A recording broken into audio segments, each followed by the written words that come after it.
Já começa? Tá. Boa tarde a todos.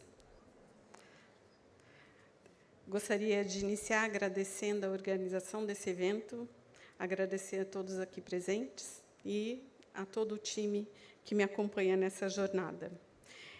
A nossa mesa, nós vamos falar de educação de mãos dadas com a prevenção. Mais de 1/3 dos casos de câncer são associados a fatores de riscos evitáveis. Mas fazer com que esses riscos sejam efetivamente evitados depende de mudanças comportamentais, mudanças de hábito, e também depende da educação. E aqui a nossa proposta é conversar com vocês sobre a educação e a prevenção do câncer. Eu me chamo Rose Miranda, sou gerente de desenvolvimento estratégico da Amigo H, que é uma organização que faz parte do pilar de sustentabilidade social do Einstein. Farei a moderação desta mesa. E quem me acompanha nessa mesa é Andréa Borella, enfermeira graduada em enfermagem pela Faculdade de Medicina de Marília, MBA pela Fundação Eurípides de Marília, especialista em gestão da saúde pela Fiocruz e em gestão de recursos humanos em saúde pela Faculdade de Saúde Pública da USP, especialista em gestão de cuidados paliativos da atenção primária pelo Einstein. Eu faria a primeira apresentação para vocês, mas agreguei aqui uma convidada especial, que trabalha conosco na Amigo H. Apresento para vocês Elo Quátio. Ela é engenheira civil pela USP, trabalha na área de saúde há 5 anos e é atualmente nossa consultora de projetos e do projeto que nós apresentaremos aqui. Também nessa mesa teremos Lucas Correia, advogado, bacharel em Direito pela Pontifícia Universidade Católica de São Paulo, mestre em Direito Social com especialização em Direito de Saúde pela Universidade de Paris, mestre em Políticas de Saúde, Planejamento e Financiamento pela London School of Economics e London School of Hygiene and Tropical Medicine. Tem passagem de gestão pública pela gestão pública municipal, pela academia e, por mais de 10 anos, atuou na consultoria de relações governamentais na saúde. Atualmente está à frente do Centro de Estudos e Promoção Políticas de Saúde do Hospital Albert Einstein. Também aqui conosco, Dr. Oran Smolets, oncologista clínico do Hospital Israelita Albert Einstein e membro do comitê gestor do Centro de Oncologia da Encoval do Einstein, que fará a apresentação conosco também. Então, eu iniciarei essa apresentação falando um pouquinho sobre a nossa história Amigo H.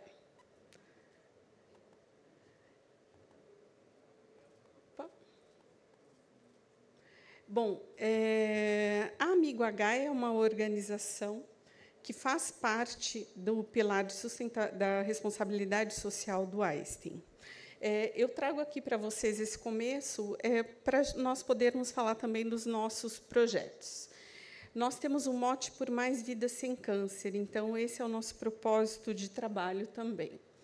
A Amigo H significa Amigos Einstein da Oncologia e Hematologia, e ela foi idealizada em 2011 pelo Dr. Nelson Ramichlak, que é o nosso hematologista no Einstein, e com o propósito de fortalecer pesquisas, fomentar pesquisas, para que a gente, a cada vez, leve a saúde para a população.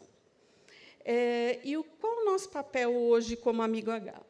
Nós trabalhamos apoiando, desenvolvendo e implementando projetos de prevenção e detecção precoce contra o câncer. Também fomentamos pesquisas. Também fomentamos pesquisas com o propósito de investigar novos tratamentos nas áreas de oncologia e hematologia, através de captação de recursos. Nós, Amigo H, captamos recursos para a realização dos projetos. A responsabilidade social Einstein, da qual nós fazemos parte, ela é maior hoje que o Hospital Albert Einstein, quando a gente fala da parte particular, né, da parte privada. Nós temos uma área de responsabilidade social, na qual nós temos parcerias públicas e também desenvolvemos projetos com captação de recursos da sociedade civil. Somos maiores hoje que o hospital, porque tanto em número de leitos quanto no número de atendimentos. Nós fazemos a gestão em parceria pública de 5 hospitais pelo Brasil. Nós temos 2 hospitais em São Paulo, o Vila Santa Catarina, o Boimirim, um hospital em Salvador, um hospital em Goiânia e um em Aparecida de Goiânia. Além disso, nós fazemos a gestão de mais de 25 unidades de atendimento à atenção primária, tanto UBS, CAPs, AMAs e também UPAs na cidade de São Paulo. Então, o porquê que nós trazemos isso? Porque a Amigo H também faz parte dessa história. Assim como essa área social, nós temos outras. A Amigo H trabalhando e fomentando projetos e pesquisas de prevenção de câncer e também outras áreas, como o que nós chamamos de Programa Einstein na comunidade de Paraisópolis, onde nós trabalhamos com a educação da população, das crianças, jovens, inclusive adultos também. Então, o Einstein ele é maior em responsabilidade social. E aí eu trago uma reflexão aqui para vocês de um olhar para o futuro, né? Então, quando nós olhamos esses números, considerando que o câncer é uma das principais causas de morte na América, em 2022, a nossa estimativa de vida no Brasil era de 75,5. Mas olha o que acontece em 2022. Se registram mais de 1,1 milhão de casos de morte de câncer pelo mundo. 45% dessas mortes foram consideradas precoces, porque ela atingiu pessoas de 69 anos ou menos. Então, quando a gente olha esse número, a população envelhecendo, mas também uma parte morrendo precocemente pelo câncer. E aí, quando nós olhamos essas estimativas do futuro, a gente olha o passado, 2022 se estimava 4,2 milhões de casos de câncer nas Américas, e esse aumento agora, que vai chegar até 2045, a 6 milhões. Isso gera um aumento de 59%. Então, nós precisamos fazer alguma coisa, nós precisamos ter um olhar para o futuro. E o que nos motiva? Quando nós estudamos os dados e também as doenças e as causas de cânceres e os cânceres, o que nós sabemos cientificamente? Que de 30% a 50% dos casos de câncer que atinge a população global, eles poderiam ser prevenidos. Então, a gente pode educar e trabalhar com a prevenção. E 30% poderiam ser curados se tivesse uma detecção precoce. Então, quando nós passamos a informação e educamos a população, nós entendemos que nós podemos contribuir com esse conhecimento e essa mudança de comportamento e hábito. O que a Amigo H traz como proposta de trabalho, como propósito, né? Nós trabalhamos com dados e base científica, essa é a nossa proposta, não com opiniões, e hoje a gente tem que tomar muito cuidado com todas as opiniões que surgem por aí. E nós estamos construindo um olhar para o autocuidado. E o que nós fazemos? Então, nós financiamos essas pesquisas, né, e também levamos a informação para o autocuidado. Esse fomento de pesquisas, desde a criação da Amigo H, que já são 13 anos de trajetória, nós tivemos e fomentamos mais de 24 projetos de pesquisa, as pesquisas que demoram de 4, 5, 6 anos, mais de 20 artigos publicados em revistas com fator de impacto maior que 1, e também temos outras pesquisas em andamento. Temos parceiros, universidades e outros parceiros públicos também. E a nossa proposta é trabalhar com dados científicos e levar saúde para a população. Em 2020, nós fizemos uma parceria com a IARC, parte da Organização Mundial da Saúde, onde nós fomentamos um projeto que nós chamamos carinhosamente de LEC Code.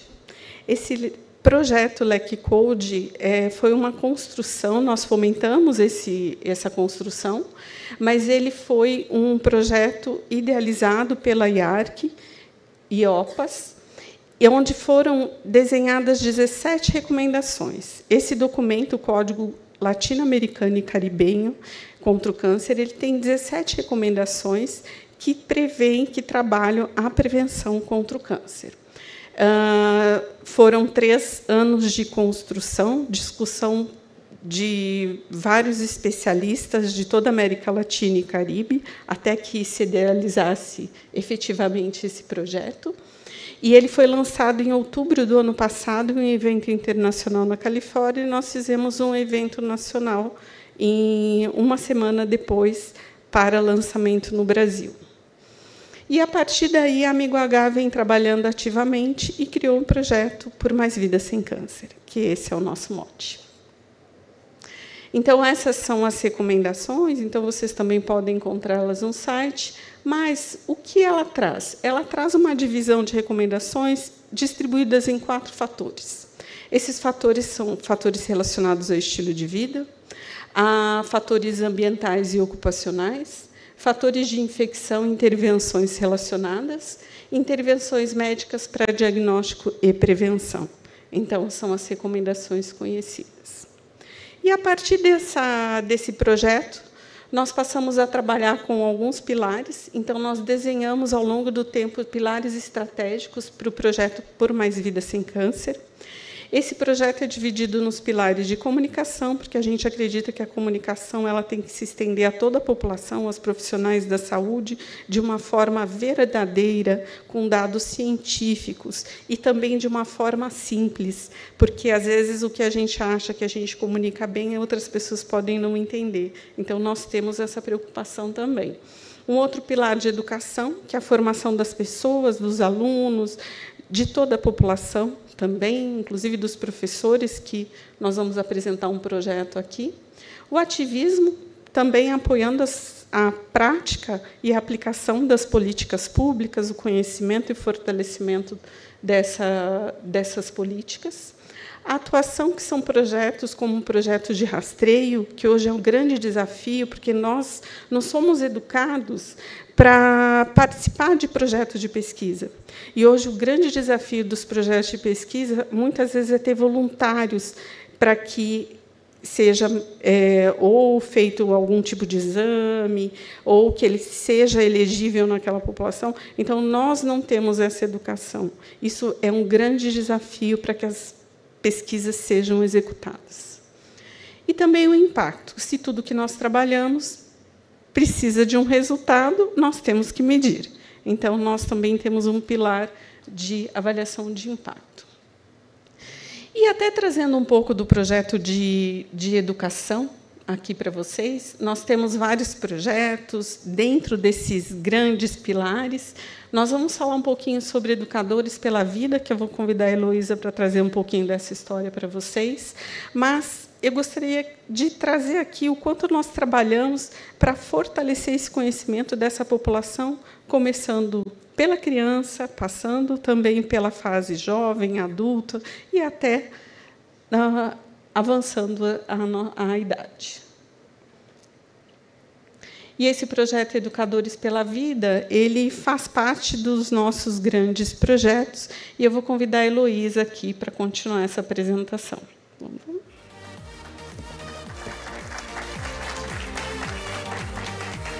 Passa aqui.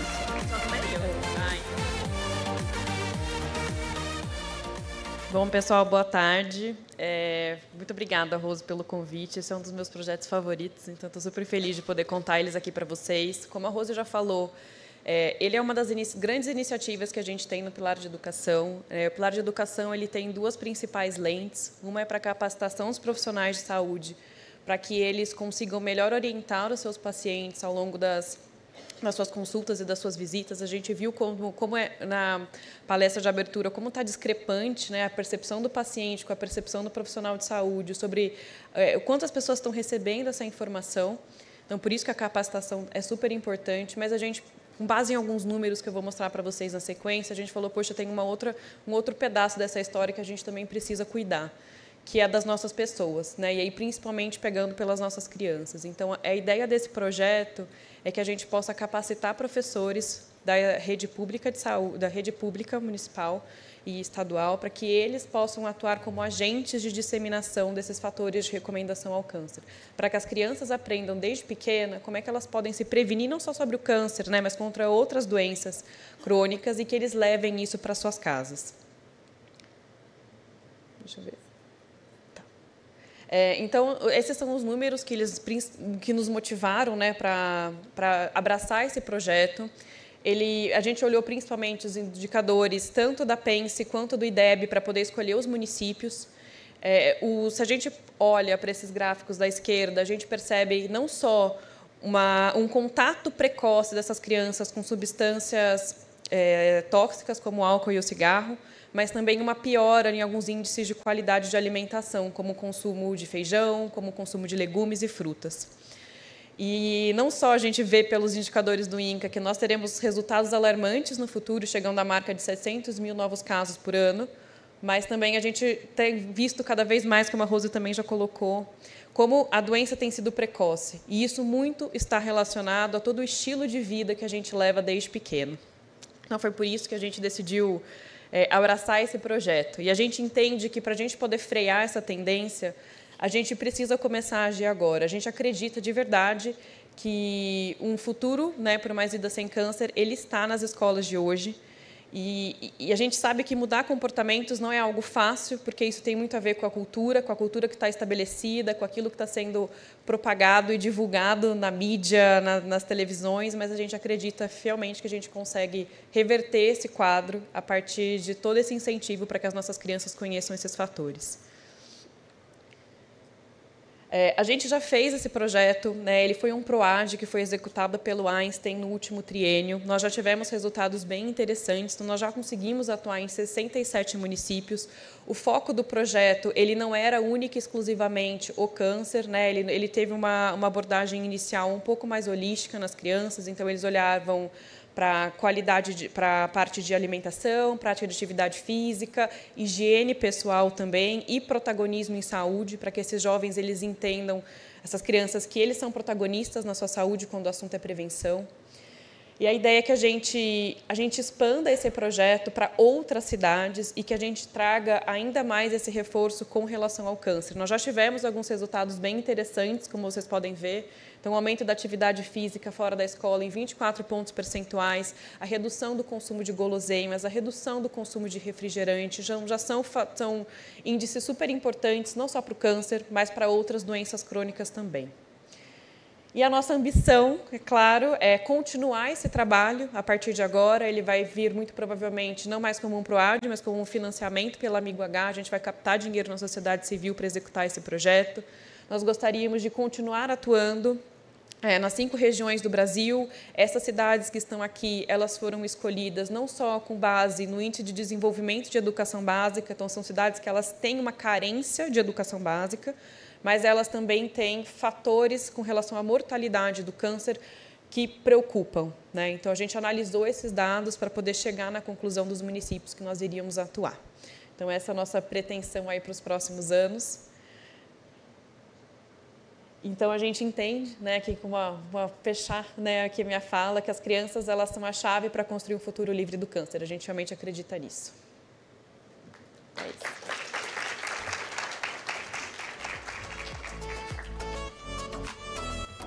A gente gosta de colocar quem trabalha com a gente também para participar. Muito obrigada, Heloísa.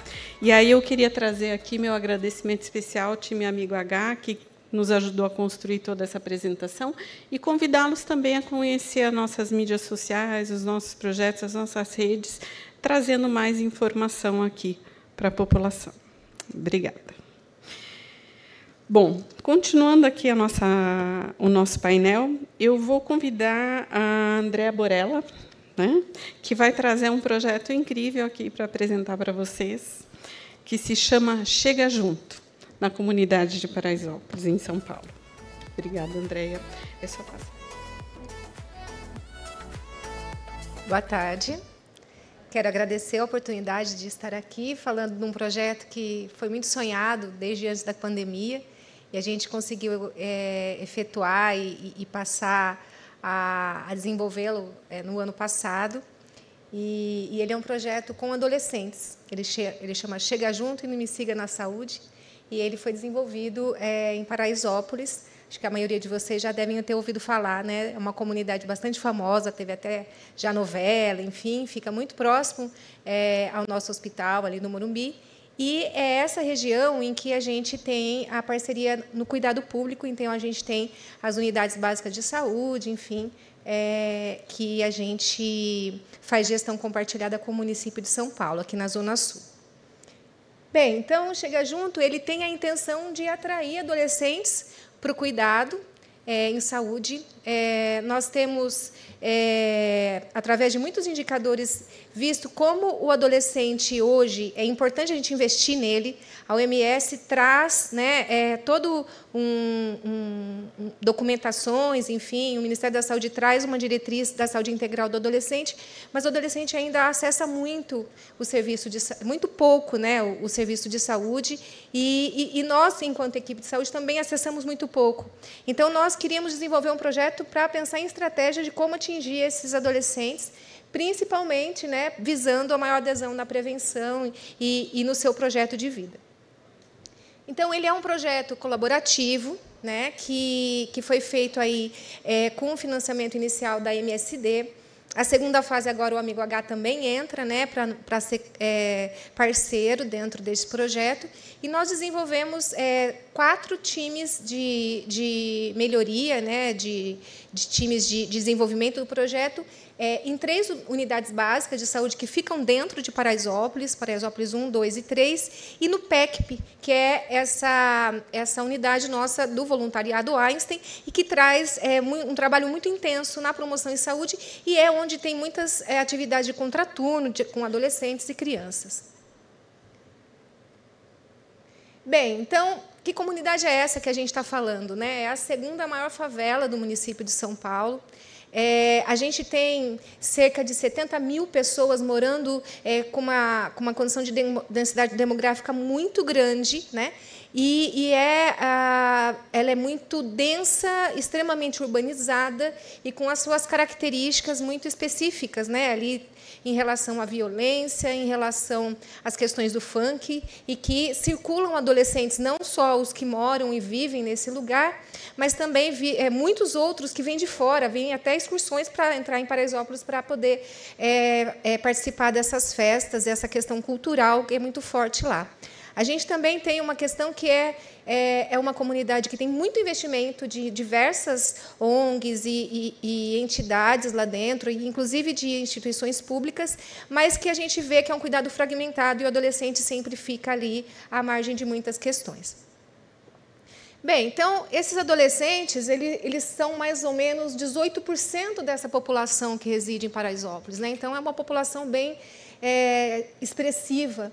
E cadastrados nas nossas UBSs, que têm 100% de cobertura, mas apenas 80% desses adolescentes. Então, muitos deles ainda estão invisíveis para a gente, enquanto serviço de saúde. Indicadores que nos mostram que 5,6% só dos atendimentos que a gente faz é de adolescente. Atendimentos de vacina, de consulta, de atenção em saúde mental, em saúde bucal, enfim. E aí, principalmente, gestantes, né, muitas gestantes e gestantes com sífilis. E o que mais, inicialmente, era o nosso propósito do projeto era trabalhar com cobertura da vacina do HPV. Né, que a gente está aqui falando de prevenção de câncer, e a vacina do HPV chega no calendário e tem uma baixa cobertura no Brasil todo. E, nessa época em que a gente desenvolveu o projeto, ela ainda tinha 2 doses, né, a gente ainda não tinha estudo suficiente para sustentar uma dose só. Então, a cobertura do esquema completo era menos de 30%, e ainda a gente, na primeira dose, que hoje é a dose única, a gente tinha menos de 50%. E que adolescente que nós estamos falando, né? Porque a gente trabalhou nesse projeto de 9 a 19 anos, né? Então, a gente tinha ali uma faixa inicial de 9 a 14 anos, né? Que eram adolescentes com menor interesse, né? Menos interesse nos pais, eles já estavam muito grupais, algumas necessidades de privacidade, adaptação às modificações corporais. E esse é um fator importante, porque uma medida muito simples que a gente teve e que a gente divulgou mudou muito esse cenário, principalmente esses adolescentes acima de 12 anos. Aí a gente vem com esses adolescentes aí numa etapa média, de 15 a 17, em que eles têm essa questão muito forte da imagem corporal e também começam nessa experiência de tabaco, de álcool e outras drogas, e que também é a porta de entrada aí de muitos cânceres que a gente sabe.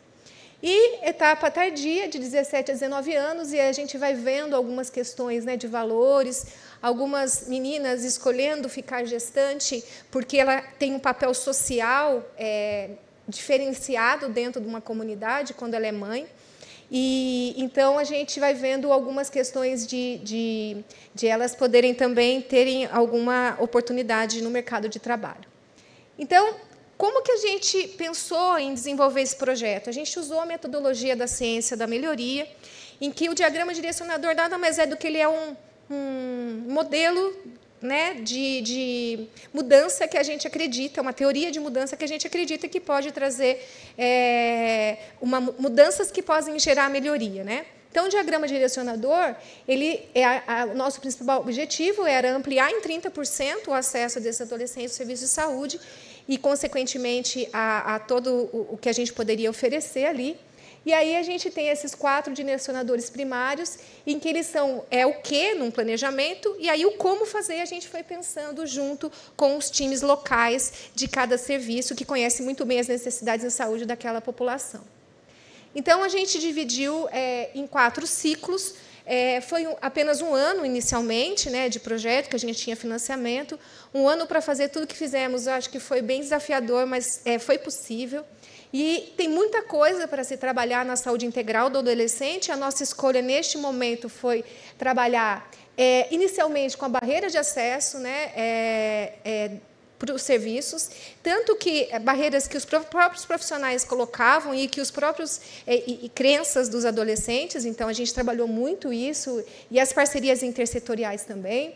A gente veio, no segundo ciclo, trabalhar a promoção de saúde, essa questão da saúde mental, redução de danos, e a vacinação contra HPV foi transversal em todos os ciclos.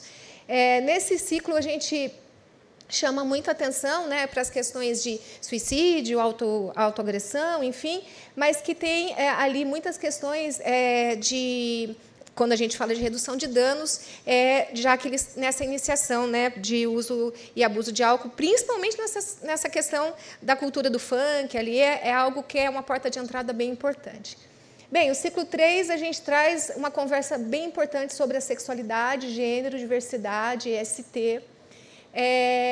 O que chamou muito atenção foi a gente trabalhar essa questão de gênero mesmo. Nós tivemos parcerias interessantes com mães de adolescentes trans, e que hoje a gente também investiu, além do pilar profissional de saúde, o adolescente, a família também a gente está incluindo, porque quem aqui já teve adolescente, eu tenho 2, sabe o quão é difícil sermos pais hoje, né, dessa geração, e quanto que é importante a gente investir também, além de todos os outros setores, na família. O ciclo 4 traz para a gente uma questão de trabalhar projeto de vida, né? Então, estudo, trabalho, participação social, porque muitas escolhas desses adolescentes vão determinar muitas questões da vida deles para sempre, né? Então, é importante a gente trabalhar nessa perspectiva, e não só do mercado de trabalho, mas em vários outros aspectos. E aí o ciclo de controle, porque esses projetos eles são financiados, mas eles precisam se sustentar, senão eles não são, né, mudanças que geram melhoria. E aí, agora, a gente vai começar a trazer muitas imagens, porque, além dessa cor linda que a gente tem aí do nosso logo, que é roxo e amarelo, são vários encontros. Aqui, então, a gente está mostrando um pouquinho sobre os nossos encontros, tanto presenciais, virtuais, e o investimento que a gente fez nesse letramento das equipes de saúde. A gente percebe que, na atenção primária e em qualquer outro ponto de atenção da rede, os profissionais ainda sabem trabalhar e manejar muito pouco o adolescente. Então, aqui a gente tem vários momentos aí de trabalho com eles. Bem, aqui foi aquilo que eu falei para vocês, que uma ideia de uma unidade, de uma das unidades, de um dos times, de dizer assim, a partir de que ano que eu posso atender um adolescente sozinho? E a gente foi buscar em legislação e foi conversar com supervisão de saúde, Secretaria de Saúde, e a gente foi entendendo, né, inclusive pelo ECA, que a partir de 12 anos ele pode ir sozinho e ser atendido.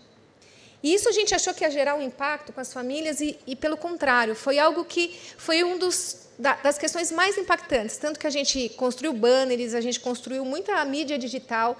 Uma postagem, no primeiro dia, assim, foram 5.000 visualizações nas redes sociais de Paraisópolis, que ele pode chegar e ele pode conhecer a sua equipe. Claro que procedimentos mais complexos, aí a gente vai chamar a família, mas ele pode se vincular a uma equipe de saúde a partir dos 12 anos, chegando lá, inclusive, para tomar a vacina que ele tanto precisa, para tirar sua dúvida, porque ele está com uma dor de dente, enfim. Então, eu não sei se vai passar, mas a Giovana é uma adolescente que é acompanhada pela UBS Paraisópolis 1, e ela fala para a gente como é que foi a experiência para ela de saber que ela podia ir sozinha na UBS.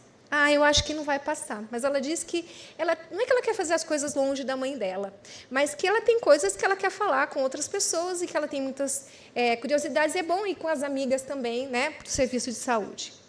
Bem, aqui a gente traz bastante ações no território.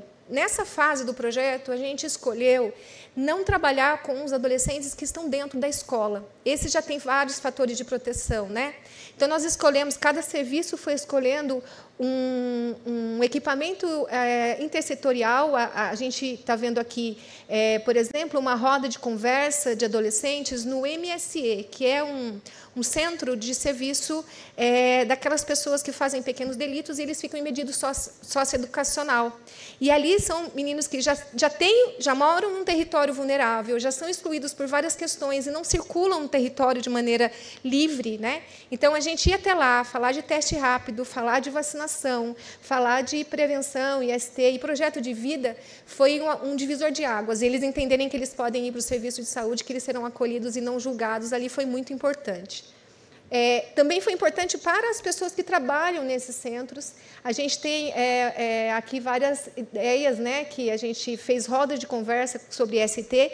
E uma coisa que eu vou mostrar mais para frente para vocês, mas que foi, acho que a chave importante para a gente trabalhar com adolescente, é o codesenho. É fazer para eles e com eles, que faz toda a diferença, né? Eu acho que para todo o público que a gente vai trabalhar, mas para adolescente faz muita diferença.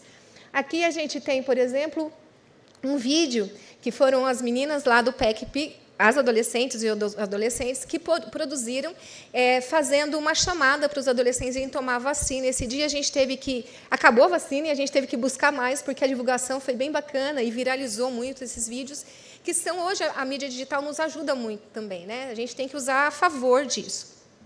Olá, pessoal, bom dia. Estou aqui no PECP, vim novamente falar sobre a atualização vacinal em parceria com a UBS1. Tragam suas crianças e adolescentes de 4 a 19 anos para vacinação. Quem não conseguir trazer as crianças, é importante lembrar que pode levar as crianças aqui nas UBS de Paraisópolis, 1, 2 e 3. Estamos aguardando vocês. Projeto Chega Junto. Vem! Essa técnica de enfermagem, ela era a nossa garota propaganda, e a gente começou a fazer vários pontos de atendimento fora da unidade de saúde. E o PECP era um deles. Então, a gente percebeu que o aumento no acesso foi muito maior. Bem, aqui é um pouquinho da gente mostrando que, inicialmente, esse primeiro folder, a equipe que produziu, né, para chamar os meninos para fazerem, bora tomar a vacina contra o HPV. E aí a gente mostrou para eles. Isso aí que conversa com vocês, se eu mostrar para vocês, te interessa? Olha, não. Se vocês escreverem de outro jeito, talvez possa chamar a atenção da gente. E aí eles escreveram, bora prevenir o câncer? E aí o que mais chamou a atenção é porque, nessa fase, eles têm uma questão muito importante com a estética, com a aparência, né? Então, eles queriam falar que tinha ali, né, a prevenção do câncer e verrugas genitais, né? Eles queriam falar sobre isso. E, gente, isso viralizou, foi muito bacana. E eles, os grupos de WhatsApp deles, de TikTok, essas coisas todas que eles usam dentro das escolas, nos meios que eles faziam, e eles iam em bando tomar vacina na unidade. Então, acho que essa questão da gente também usar uma comunicação, uma linguagem que converse mais, pedindo para eles validarem. Vocês estão vendo o símbolo que é uma mãozinha assim? Inicialmente, a gente tinha feito esse K-pop aqui, né? Que para essa comunidade não tem muito significado. Aí eu mostrei para minha filha de 19 anos, falei, mãe, isso aí está fora de moda. E aí quem fez e validou esse logo foram eles mesmos, né? Então a gente fez uma oficina com os adolescentes, convidamos, e eles que fizeram esse logo aí que tem a cara deles. Então, aqui mais ações que a gente fez na comunidade e também atendimentos na UBS. Interessante que, no período de férias, a unidade enchia, tinha até grupo de sala de espera nas unidades, e que eu trabalho há 25 anos em atenção primária. Para mim, isso é muita novidade, né? Mas é porque era atrativo para eles, eles estavam sendo bem-vindos, não tinha aquelas filas, aquelas coisas que o adulto já é difícil, imagina para o adolescente que não tem muita paciência. Bem, essa foto de cima, né, eu quis trazer porque ali é o encontro com as mães, né, que têm meninos trans, e a gente fez uma forte ação nesse ciclo que a gente falou de gênero, e foi muito marcante para os profissionais, o quanto ainda a gente precisava tocá-los para dar esse acesso, né? E aí, em vários momentos, teve vários eventos em que a gente estava presente com esses públicos-alvo do projeto. Rose, você vai me falando. Eu tenho que voltar, porque se eu estou... 2 minutos? Em todas as oportunidades que nós podíamos, ali é um kit de saúde bucal, na primeira foto, em que a gente também manda um lembretinho da vacina do HPV, né? Olha para vocês verem como que a gente tinha rodas e agrupamentos grandes de adolescente, né, que a gente tenta fazer muitas vezes. Aqui, nessa segunda parte, era um grupo de adolescentes de oitavo ano que a gente foi conversar sobre SUS, o que eles sabiam de SUS, e aí a gente foi fazer uma conversa sobre SUS, e isso gerou também, lá no final, vocês vão ver, um dos produtos do nosso projeto. E aí, acho que a melhor estratégia que nós usamos foi a gamificação. E aqui nós usamos uma estratégia de convidar e fazer oficinas, né? E por que a gente escolheu trabalhar com jogos? Eu acho que tem essa questão do protagonismo, do engajamento, e falou muito com o adolescente a gente trabalhar com jogos de tabuleiro. E aí a gente teve uma metodologia de oferecer oficinas para esses jovens. Então, a gente fez um processo de seleção lá de 20 adolescentes, em que eles mesmos desenvolveram os jogos de tabuleiro, que a gente teve 5 temas dentro daquilo que a gente trabalhou nos ciclos. E aí foram 3 meses, encontros semanais de 3 horas. Nós contratamos um ludólogo que fez parte do projeto e que ele ajudou, e a equipe técnica foi fazendo todo o embasamento técnico para as oficinas. Então, aqui, primeiro, eles tiveram uma vivência em jogos de tabuleiro. Gente, não pensa que é jogo de dama que a gente está acostumado, não. Tabuleiro, hoje, são jogos bem sofisticados, né, e que tem muita gente que se reúne para isso, e que tirou eles das redes também, né? A gente podia ter feito digital, dinheiro não dava, mas a gente entendeu que aqui foi muito legal e que a gente consegue levar para a escola, a gente consegue levar para vários setores, e inclusive nos serviços de saúde. Então, os temas que a gente trabalhou foi IST, vacinação, saúde mental, SUS e território, e projetos de vida. Porque também entender o sistema de saúde desde cedo, você sabe onde você vai bater, você vai tendo, né, essa educação, que acho que a gente também vai deixando de encher pontos da rede que não faz muito sentido. E aí, aqui, são os 5 jogos de tabuleiro. Eu fico tão emocionada toda vez que eu vejo, porque na capa desses jogos tem o nome dos adolescentes que desenvolveram. A gente dividiu em grupos, então, cada grupo de adolescente, eles fizeram os 5 jogos. Então, o primeiro é o jogo dos sonhos, em que eles falam de projeto de vida. Está vendo essas figurinhas? Esses cards são fotos, são caricaturas dos próprios adolescentes que participaram do projeto. E esse é o único jogo que eu sei jogar, porque ele é mais fácil, porque os outros são um pouco mais difíceis. Bem, jogo 2, ele chama Paraisópolis com Z, e ele que fala sobre vacinação. Se vocês podem ver os cards ali, Baile da 17, G10 Favela, UBS Paraisópolis, PECP, Palmeirinha, são os lugares onde eles se concentram para fazer as suas atividades. Então, são jogos que a gente pode customizar para o território onde a gente for trabalhar, por exemplo. E são jogos, a maioria deles são colaborativos, não são competitivos. Aqui, um jogo que eles também colocaram o nome de Insano, fala de saúde mental. é bem interessante também. E o jogo 4 fala de infecção, principalmente sobre as ISTs, que hoje, né, uma grande porta de entrada aí nessa questão, né, do câncer do colo do útero, principalmente. E, por último, esse do Caminhos do SUS, que não foi um dos ciclos, mas foi a inspiração, foi naquelas oficinas que a gente fez com aqueles adolescentes, que foi muito bacana, que eles foram construindo o itinerário deles ali, o que quando eles sentiam alguma coisa, onde é que eles devem procurar. Enfim, aqui foi a entrega dos jogos para as equipes, todo mundo tentando aprender a jogar. Claro que ele vem com várias formas aí de a gente aprender. E aí, os principais resultados, juro que eu estou acabando, viu, Rose? A gente aumentou em 31% o acesso nesse um ano de projeto. A gente aumentou de 54% para 71%, né, a vacinação desses adolescentes. 6,3% o atendimento médico de enfermagem e com 4% os atendimentos de equipes multidisciplinares. O que mais foi expressivo, na verdade, foi de saúde bucal, que é uma grande entrada, né, e a gente não tinha tanta certeza disso. Então, assim, hoje, nós estamos muito felizes porque nós vamos começar a nossa segunda fase, né, Rose, com o Amigo H junto com a gente, em unidades básicas diferentes, que são num território um pouco mais distante, para a gente ver se o que a gente experimentou aqui com Paraisópolis, a gente vai permanecer ou se a gente vai fazer algumas mudanças para poder ser replicável para outros lugares. Eu agradeço imensamente a oportunidade de estar aqui nesse evento, falando de adolescente, falando de prevenção de câncer e sendo um parceiro do Amigo H. O Einstein tem nos proporcionado, no cuidado público, mudar a vida das pessoas, né? Então, acho que é isso que faz muita diferença. Muito obrigada.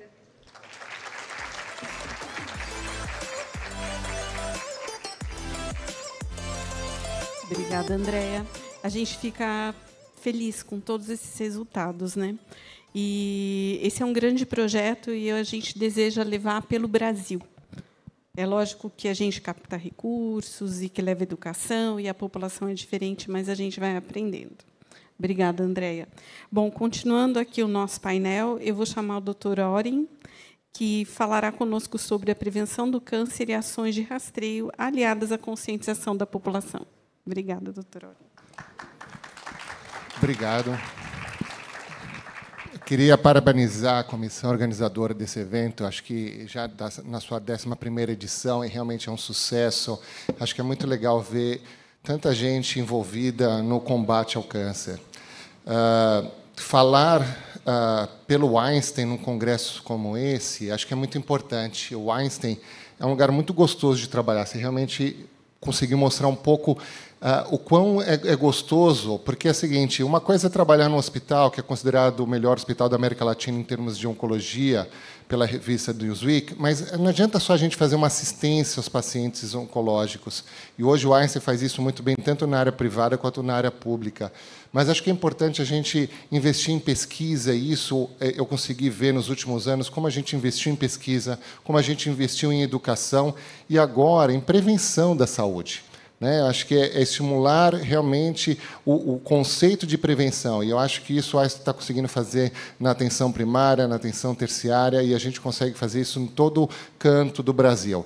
E eu trouxe aqui para vocês um pouquinho sobre como a gente pode juntar a prevenção do câncer, ações de rastreio e a conscientização da população.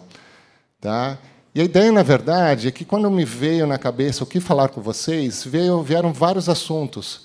E talvez o mais recente são os cigarros eletrônicos, que as pessoas falam assim, não, cigarro eletrônico não tem problema. Não, tem sim. Agora já tem estudos que cigarros eletrônicos estão relacionados com câncer de cabeça e pescoço. Tá? Aí a gente podia falar sobre o álcool. Como o álcool pode ser realmente um contributor para o desenvolvimento de câncer.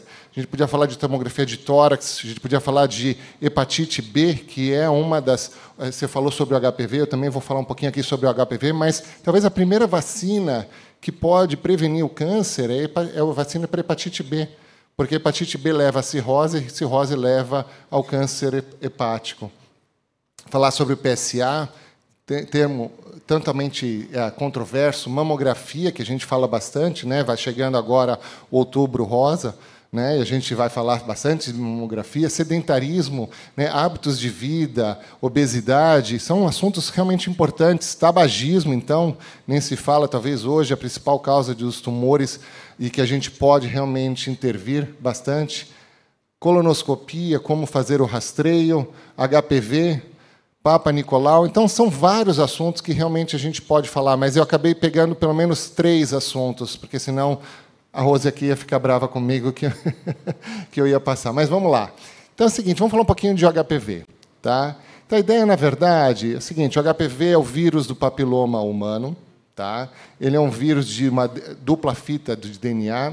Ele tem mais de 130 subtipos, nem todos eles causam câncer. Existem alguns que são mais frequentes, o 16, 18. Eles são divididos pela preferência, seja ele para invasão cutânea ou mucosa. E na mucosa eles podem dar as verrugas genitais e até tumores invasivos, como colo de útero, que é o mais comum, vulva, vagina, canal anal e tumor de pênis. E, mais recentemente, a gente sabe que também dá câncer de cabeça e pescoço. Então, principalmente o câncer de orofaringe. Então, a ideia de se falar de HPV em câncer de orofaringe já não é tão recente, mas em 1998, estudos começaram a mostrar o que acontece. Aqui a gente vê um estudo de caso controle, e a gente vê quanto mais precoce o início da relação sexual, maior a chance da pessoa estar infectada com HPV, tá? E ter câncer oral relacionado com HPV.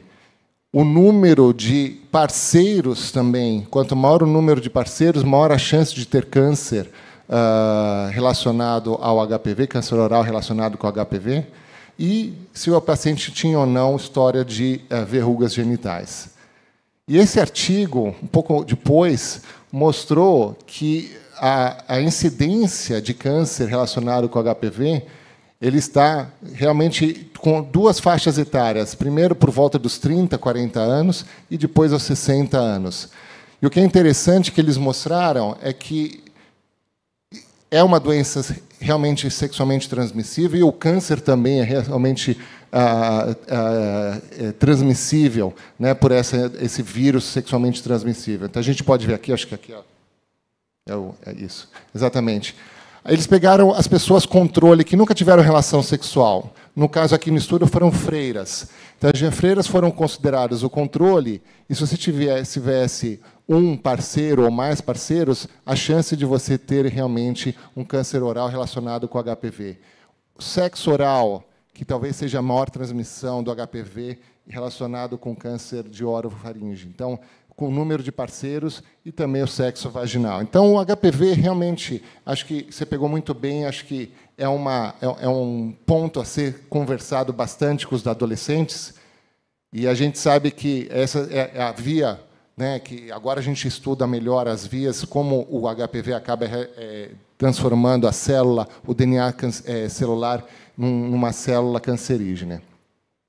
Esses são os dados né, do Globocan em relação aos cânceres relacionados ao HPV. E eu trouxe aqui esses números chocantes, porque olha como a gente pode ajudar na prevenção, né?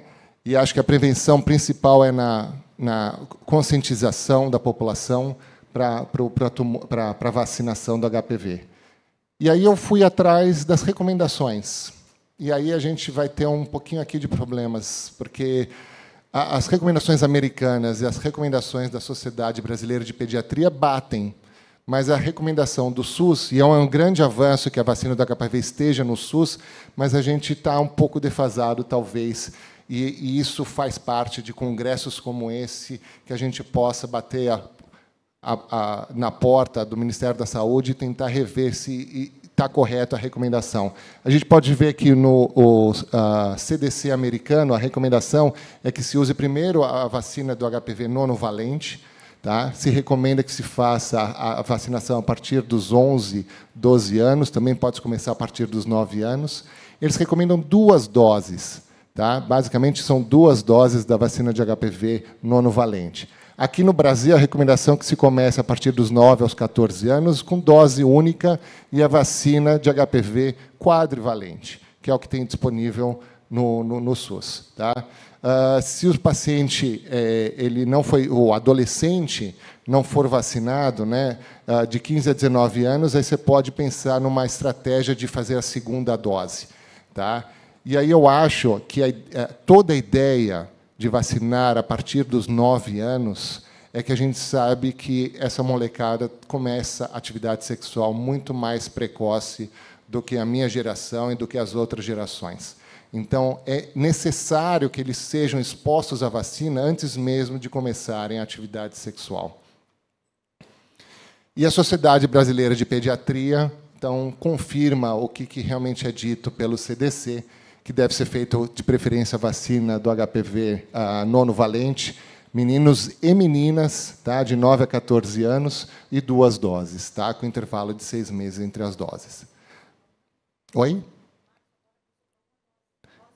Então, é isso que eu estava falando. Eu acho que a gente precisa rever isso. Pelo SUS ainda é uma dose, mas tanto o CDC quanto a Sociedade Brasileira de Pediatria recomendam 2 doses. Tá? E aí é o estudo randomizado que comparou a nonovalente com a quadrivalente, mostrando que realmente você diminui muito, praticamente 0% de casos de doença cervical na nonovalente ou doença cervical de alto grau. Então, eu acho que realmente a gente tem que estimular a vacinação de uma doença que é sexualmente transmissível e que pode causar câncer. Esse é um outro trabalho interessante, mostrando qual o impacto de você vacinar, porque a gente fala de vacinação de HPV para meninos e meninas com impacto para câncer de colo de útero, mas aqui eu peguei para câncer de orofaringe. Se a gente for ver numa população de 36 a 45 anos, se a gente conseguir uma vacinação eficaz, a gente consegue reduzir de uma maneira significativa, a que a gente pode ver os homens vacinados, a quantidade de homens que vão ter câncer de orofaringe no futuro. E lembra, orofaringe, a pessoa vai ou fazer uma cirurgia, ou vai fazer uma radioterapia com quimioterapia, vai ter todos os desconfortos, né, de uma radioterapia nessa região, de quimioterapia, náuseas, efeitos colaterais. Então, acho que é super importante isso, que já existem trabalhos mostrando que como você consegue diminuir no futuro a prevenção, a incidência de câncer relacionado com HPV. Vamos passar agora um pouquinho para rastreio de tomografia para câncer de pulmão. Não adianta, por mais que a gente fala, por mais que a gente ensina, a gente sabe que o cigarro é um dos grandes causadores de câncer, não só câncer de pulmão, mas câncer de cabeça e pescoço, câncer de língua, câncer de cavidade oral, câncer de pâncreas, câncer de rim, câncer de bexiga. São vários cânceres, mas, mesmo assim, ainda existem os nossos tabagistas ou tabagistas que pararam de fumar há pouco tempo e que ainda existe o risco de câncer para eles. E, para esses pacientes, a gente tem sim que discutir sobre tomografia de rastreio para câncer de pulmão. E a ideia, na verdade, vocês podem ver aqui, que o câncer de pulmão é a principal causa, tanto de incidência, né, no mundo inteiro, mais de 2 milhões de casos por ano, e com mais de 1.800.000 mortes por ano. É a causa principal de câncer. E a ideia, na verdade, é que o Colégio Americano de médicos pneumologistas e cirurgiões de tórax recomenda que se faça uma tomografia de tórax anual para esses pacientes. Para evitar radiação excessiva, a gente usa uma dose baixa, né, de radiação, e é recomendado para todos os fumantes ativos, nessa faixa etária de 55 a 77 anos, ou aqueles que pararam de fumar nos últimos 15 anos, tá? E que tem um histórico aí de fumar mais de 30 maços ano. Então, a gente pergunta para o paciente, quantos maços você fuma por dia? Ele fala, eu fumo 1 maço por dia. Tá bom, 1 maço por dia. Durante quanto tempo você já fumou? Já fumei por 30 anos. Então, aí já entra numa categoria 30 maços ano. Tá? Se ele fumou 20 anos, é 20 maços ano. E a gente sabe que não é que ele vai parar de fumar agora que a chance de câncer diminui.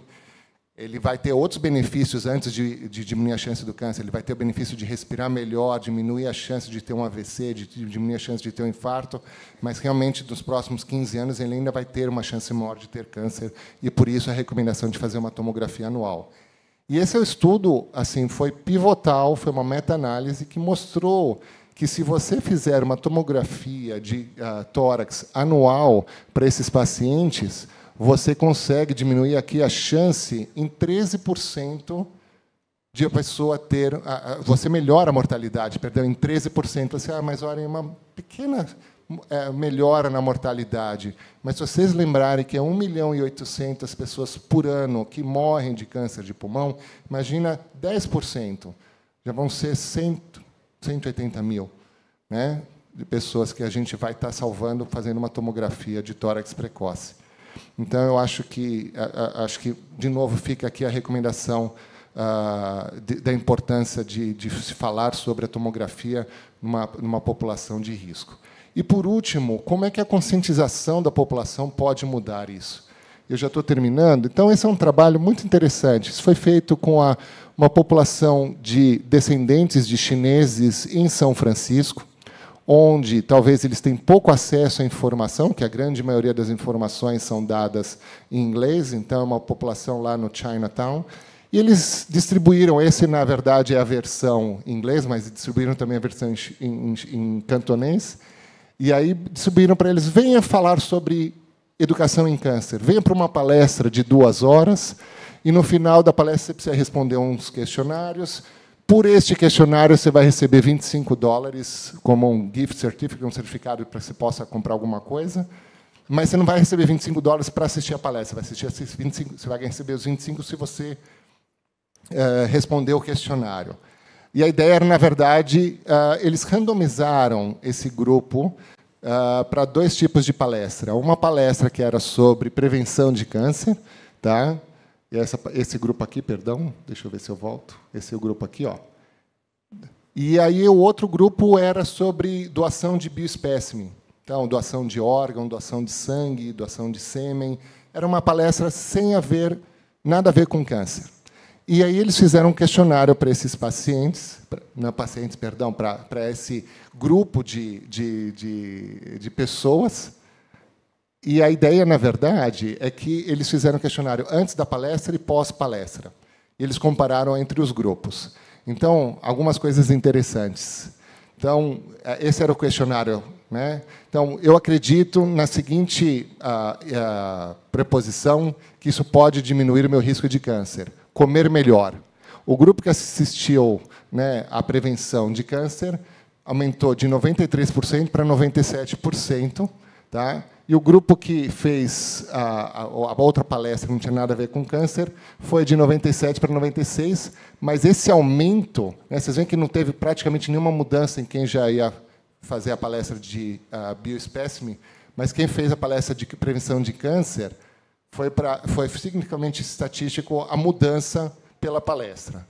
Mais interessante aqui é que a pessoa se conscientizou que, se ele for exposto a alguém que fuma ao cigarro, né, um cigarro passivo, ele realmente entende que isso pode ser câncer. Mas ele só isso por causa da palestra. 66% versus 74% pós-palestra, isso não se mudou na palestra sobre doação de bioespécimen. E, se a gente for aqui saber, então, o que você pretende fazer, né? Quais são os seus planos de fazer algum tipo de rastreio? Então, a gente vê aqui, muito claro, aumentou o número de mulheres que resolveram, depois da palestra, que elas vão fazer o Papa Nicolau, aumentou o número de pacientes de pessoas que falaram que vão fazer o rastreio para a colonoscopia, e para o PSA também teve uma tendência de aumento. Então, uma palestra de 2 horas é suficiente para você mudar a cabeça da pessoa, se ela se conscientizar melhor o que pode causar o câncer e como ela pode fazer um melhor rastreio. Aí eu queria só terminar aqui. Acho que a gente pode juntar todas essas coisas em termos de prevenção, rastreio e conscientização. E, por último, a gente está aqui, todos nós, juntos contra o câncer. E significa que a gente está numa guerra diária contra o câncer, que a gente quer realmente lutar contra o câncer. E contra o câncer, a gente, infelizmente, tem dias que a gente ganha, dias que a gente perde. Mas já vai fazer quase 1 ano que a gente está numa outra guerra, uma guerra contra o terrorismo, uma guerra contra o radicalismo, e essa guerra a gente vai ganhar. Não tem jeito, a gente vai ganhar. Já vai fazer quase 1 ano que a gente ainda tem quase 100 reféns nas mãos de terroristas, reféns que não têm contato com a sua família, que não podem trabalhar, não podem se divertir, não podem se prevenir para câncer. Tá? Mas são reféns que foram tirados da sua liberdade, e essa guerra a gente vai ganhar. Eu termino aqui a minha palestra desejando a todos paz e que a gente tenha boas notícias mesmo. Obrigado.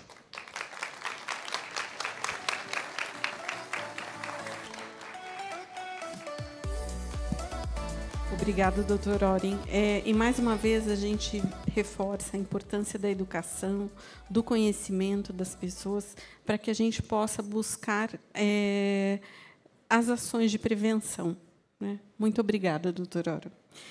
Bom, agora continuamos aqui o nosso painel com o Lucas Hernandes, que vai conversar com a gente sobre a prevenção do câncer, educação e o impacto das políticas públicas. Obrigada. Obrigado, Rose. Queria agradecer à amiga Guat pelo convite e também toda a organização do TJCC pela oportunidade da gente estar aqui discutindo esse tema, como o Oren colocou, extremamente importante e relevante para a gente como sociedade. A gente está meio no limite do tempo, então eu vou dar uma abreviada, na verdade, no que eu trouxe aqui. Eu acho que não é essa aí.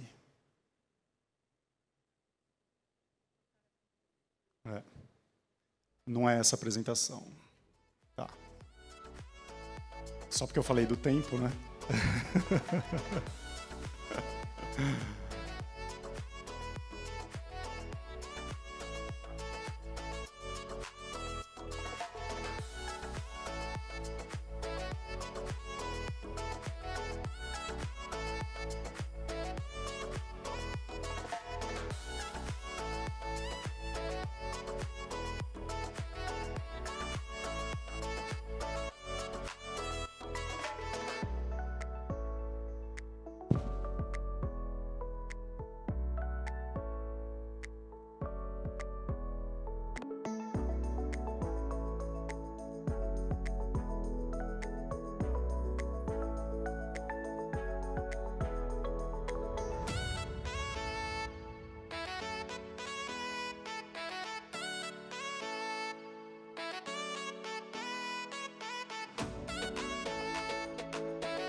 Eu peço desculpas, a gente teve uma falha técnica aqui e já está em solução aqui.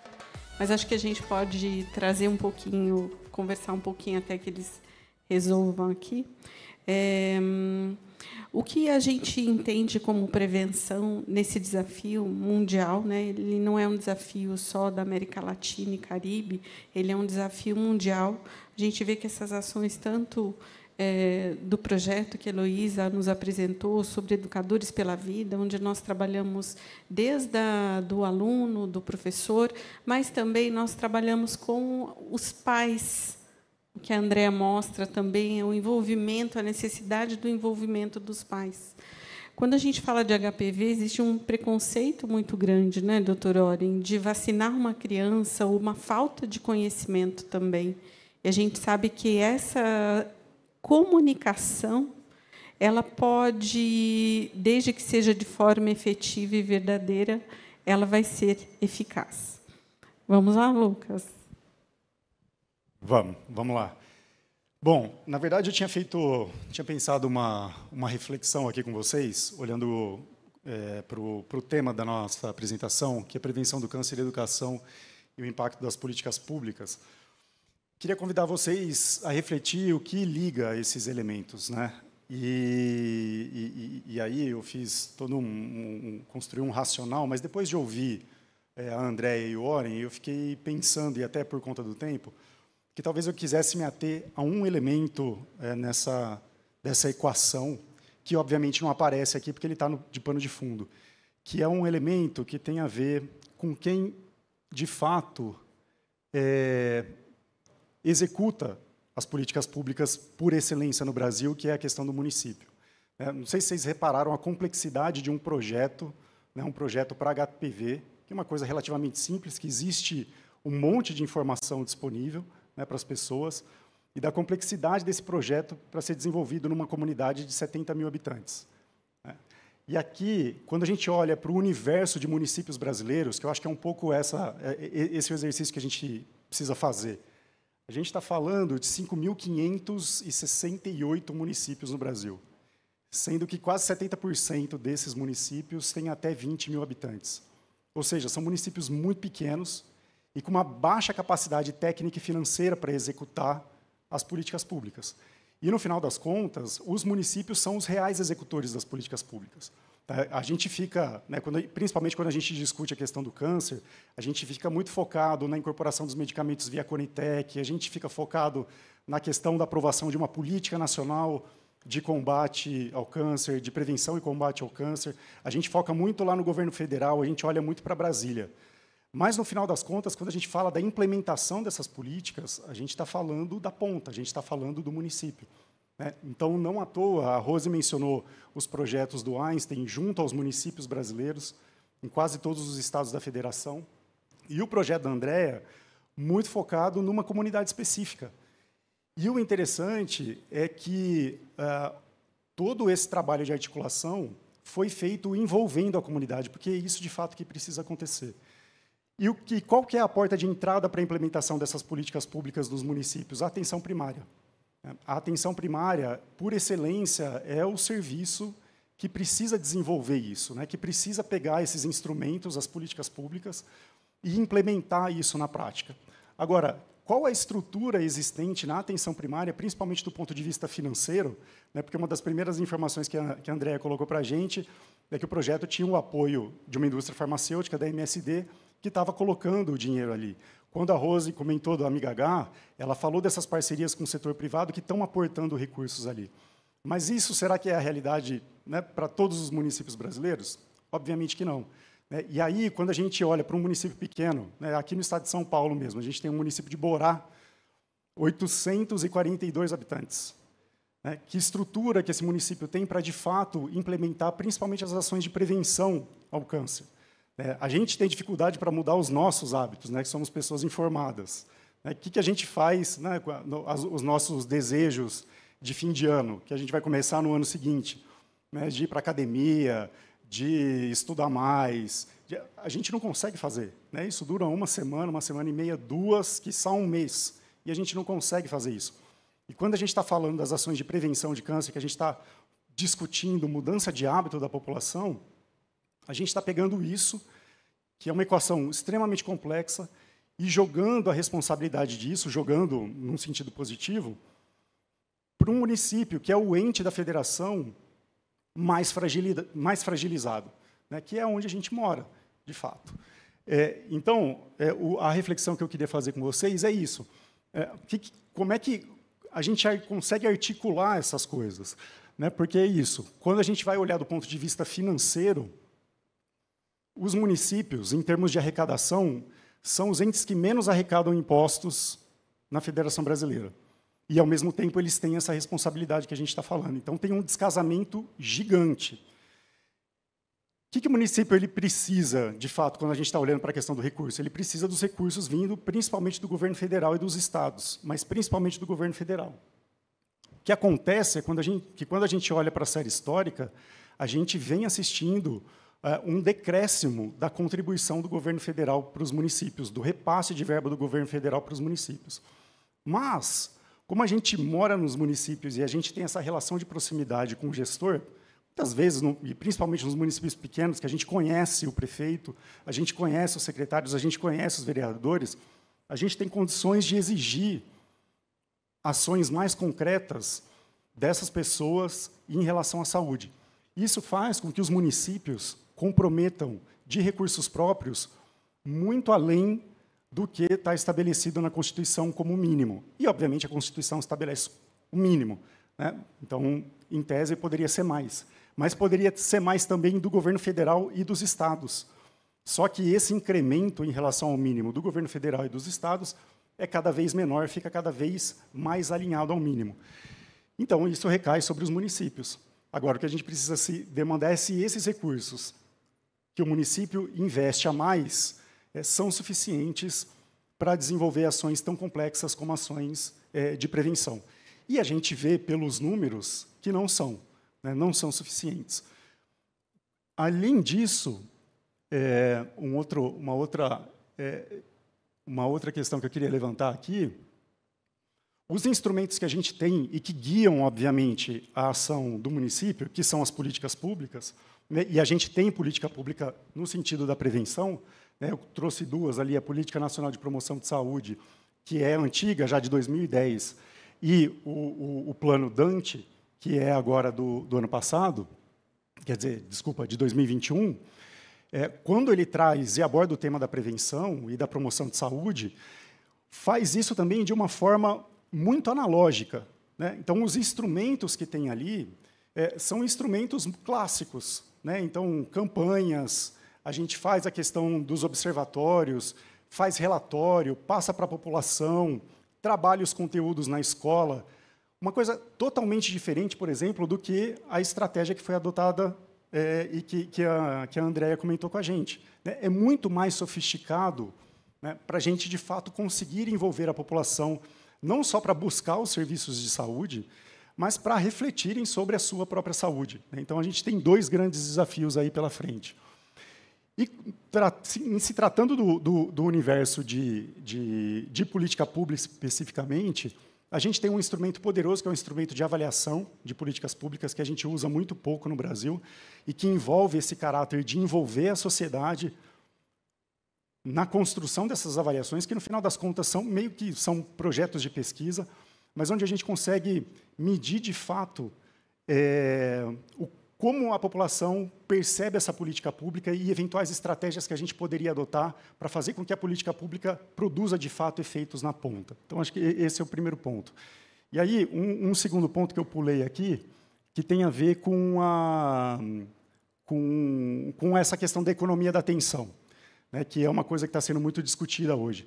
Né? Como é que a gente se informa, como é que a gente captura a atenção das pessoas, como é que a gente faz com que as pessoas se engajem com o conteúdo, né? Porque, como eu disse, os instrumentos e as estratégias que a gente tem nesses dois documentos, que são documentos importantes, eles parecem que não consideram os elementos que estão em vigor hoje, né, principalmente em termos de tecnologia, né, de como é que as pessoas se informam, como é que as pessoas interagem umas com as outras.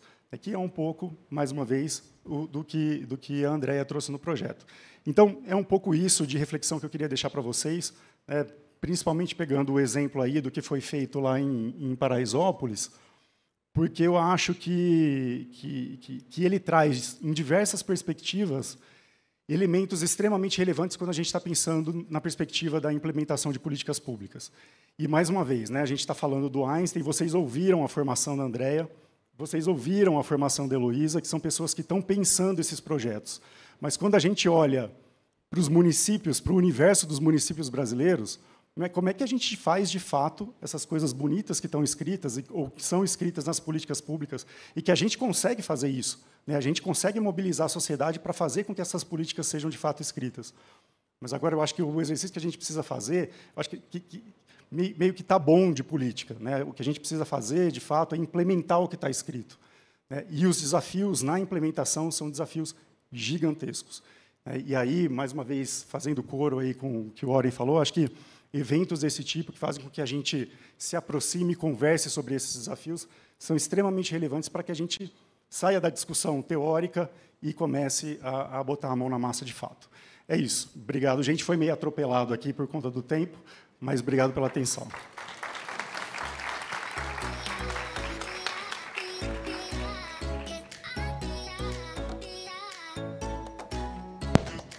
Obrigado, Lucas.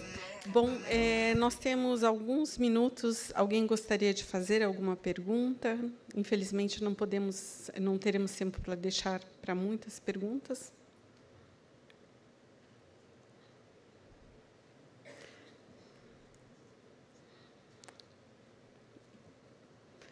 Bom, tem alguma?